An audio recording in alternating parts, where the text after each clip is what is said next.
So a few days I put a video together of, does anybody really need an $8,000 effects processor? And I got a pretty good response, and a lot of people looked at that because it was based off of watching another person do a review, this Canadian guy, and just saying everything was perfect about it, and if you could afford it, you should buy it. And I just thought it was overkill, and a lot of people thought it was overkill to be able to do 16 effects processors. Well, now 16 algorithms of an H3000 in this unit. And the reason is so complicated. A lot of the presets on an H3000 or any of the other ones, the 4000 or the 8000, they have multi plugins all linked together.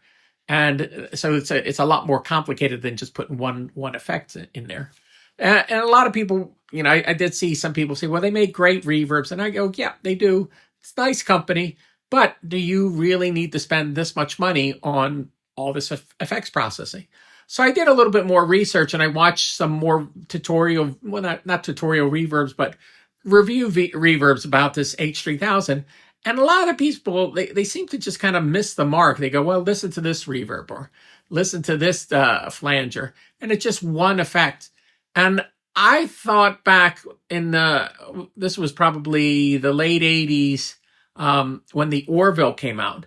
Eventide had a national sales manager, Jerry Griffin, who was fantastic.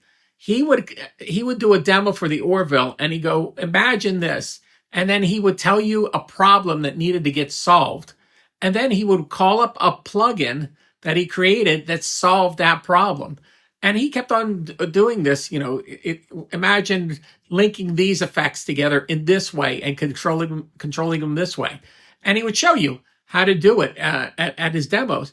And the more he showed you this way, these unique features, the more you wanted to buy the unit. And I sold a lot of, Orville units because of that.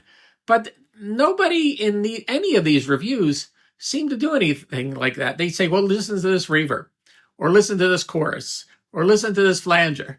And that doesn't really tell you how unique the unit is. It would be great if they said, here's a problem that needs to be solved, and this thing will do it, and here's how it does it, and call up the presets.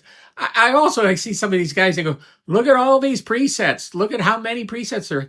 I go, yeah, that's great, but what do they do? And I'm not saying to demo each one of them, but what specifically compel me to want to buy this unit.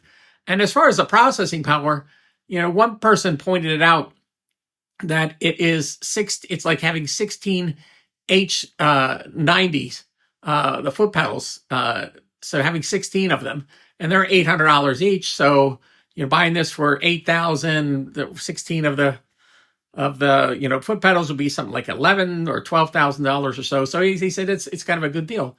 I think they'd be better off if they made one that had 4 processors in it instead of these 16, because I just don't see anybody using all this processing power. Now, I said it before, post facilities would use this. Immersive mixing would use this because they need all the processing power for all that. But for the average recording studio, they don't need all this power. And at that price point, it's priced higher than any other reverb that's out there. And I shouldn't call it a reverb. It's an effects processor. So I just want to say that. Now, I'm also going to put a link in the description of the one review that I thought was pretty good. The guy kind of broke it down of what this unit actually does. The guy in Canada, he's like glowing over the thing. He said it's great sound, it's great, it's easy to use. There was nothing wrong with the unit. Well, the one thing that's wrong with the unit is it costs a lot of money. That's what's wrong with that unit. And the review that he did, he didn't really dive into it to show with that kind of power, what you can and cannot do. So I just needed to respond because a lot of people were, you're missing the point. It has a great reverb. No, I'm not missing the point. I think it's overkill for most studios. And even if you can afford it, I don't know if it's a wise investment. I mean, one guy even said, if it's making you money, sure, buy it. If it's not making you money, not a good idea. So there you go.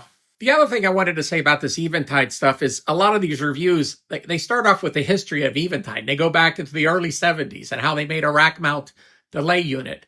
And a lot of these comments too go, well, if you listen to Steve Vai, Warm and Passion, you hear it's all over the place. Well, now we're talking about something that's 30 some years old. I mean, what does it do now that makes it so great?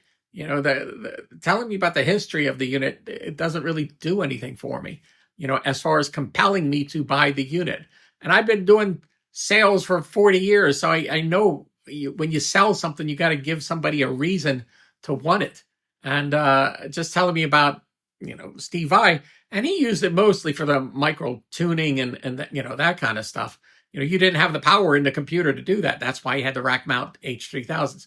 And that piece was very popular, the H3000 and then the H3500 and the DSP 4000 they made. They made all these different variations of them. And they're basically external computers in a box that have their algorithms in it. So it's just interesting to me. You keep talking about the history of the unit. Tell me what it does right now that nobody else can do. Tell me what it would do that is so much better than anybody else, and why. And tell me why it's worth this much money. It's priced at that point because you put all this processing in it, but doesn't need all that processing. So that's the other point I wanted to make with this stuff. So there you go.